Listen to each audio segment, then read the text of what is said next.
हिमाचल प्रदेश में विदेश से आ रहे सेब की नर्सरी में वायरस का मामला मंगलवार को सदन में गूंजा।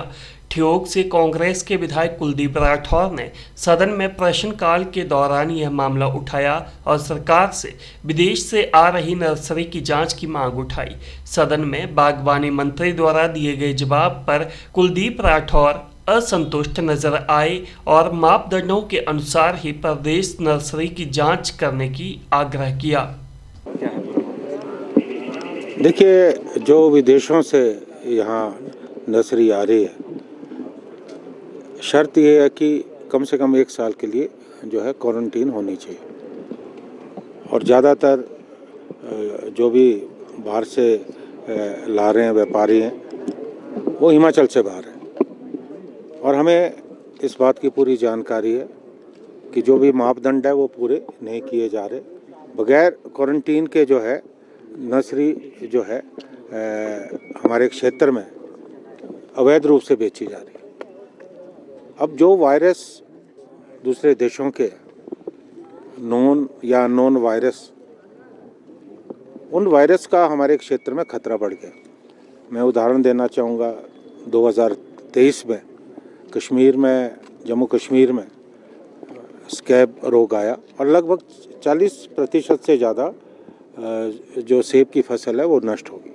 तो मैंने यही मामला आज विधानसभा में उठाया और मैंने स्पष्ट रूप से जो जवाब था सरकार की तरफ से आया, मैंने उस पर बिल्कुल असहमति जताई, क्योंकि कहीं ना कहीं वो लिपापोती का प्रयास था। और सदन में जो हमारे रेवेन्यू और बागवानी मंत्री हैं, उन्होंने आश्वासन दिया कि हम जो है दृढ़ता से, मजबूती से हम इस बात को सुनिश्चित करेंगे कि जो भी यहाँ बाहर से नर्सरी आयात होती है वो मापदंड के मुताबिक हो और क्वारंटीन हो। और दूसरी बात महत्वपूर्ण ये है कि हम जो बाहर से आयात कर रहे हैं बहुत महंगे हैं। जैसे हमारे फैदर प्लांट्स की जो नर्सरी है, 700-800 रुपये का एक प्लांट है, जो रूटीन की है वो 100 रुपये की। हमारे हिमाचल प्रदेश में मध्यम दर्जे के या छोटे बागवान हैं, तो वो अफोर्ड नहीं कर सकते। दूसरी जो भी नर्सरी आ रही है वो हमारा जो बागवानी विश्वविद्यालय, उनके थ्रू जो है वो वितरित की जा रही है। तो मेरा ये प्रश्न था कि बागवानी विश्वविद्यालय को बने कितने साल हो गए, और मुझे वहाँ जो साइंटिस्ट है उनकी काबिलियत पे संदेह नहीं है। कितना पैसा अनुसंधान पे खर्च हो रहा है। हम जो वैरायटी बाहर से ला रहे हैं, जिन देशों से नर्सरी आ रही है, उनकी जलवायु, उनकी सॉइल कंडीशन, एटमॉस्फेयर हमसे बिल्कुल अलग है। तो क्या हम आज तक इतने वर्षों में कोई इंडिजिनस वैरायटी यहाँ नहीं पैदा कर पाए? इस विषय में आज तक कोई अनुसंधान हुआ ही नहीं। और मुझे खुशी है कि बागवानी मंत्री ने इस बात को माना कि उन्होंने इस कमी को जो है बिल्कुल महसूस किया और सदन में ऑन रिकॉर्ड बोला कि इस मामले में रिसर्च नहीं हुई है। तो हम इतना पैसा क्यों बर्बाद कर रहे हैं? तो हमें लगता है कि आज समय आ गया है कि हम अपने इस उद्योग को बचाने की कोशिश करें। जहां हमारे देश में, हमारा क्षेत्र है, हम 5 से 7 टन हेक्टेयर सेब पैदा कर रहे हैं, और विश्व में, यूरोप और मैं यूएसए की बात करना चाहूँगा, वहाँ 50 टन से ज़्यादा है। तो हम तो बहुत पीछे हैं। तो इस तरह से अगर ये सिलसिला चलता रहा तो हमें आने वाले समय में बहुत मुश्किल होगी। एक तो आयात शुल्क की तलवार हमारे ऊपर लटक रही है, लागत लगातार कम हो रही है, मुनाफा कम हो रहा है, हमारे खर्चे जो है बढ़ रहे हैं।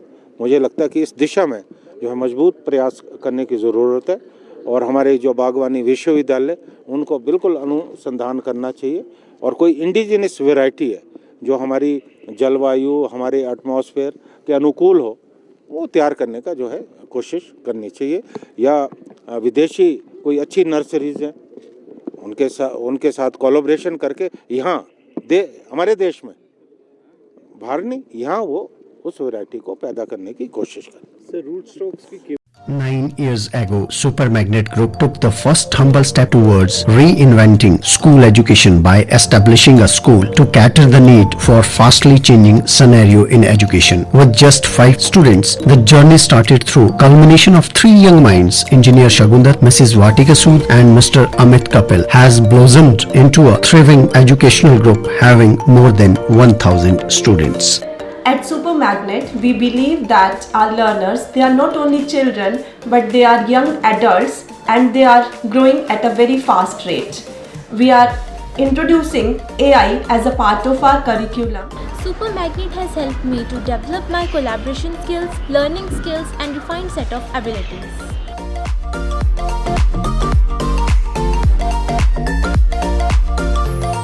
I have the opportunity to be the captain of our school team. At Supermagnet, special focus is given on the sports by our coach. We are creating the environment that will help and encourage our students who think out of the box. We are developing the learning techniques that will help our students to be the change makers and the leaders in the society. It's not just a school but a family to all of us.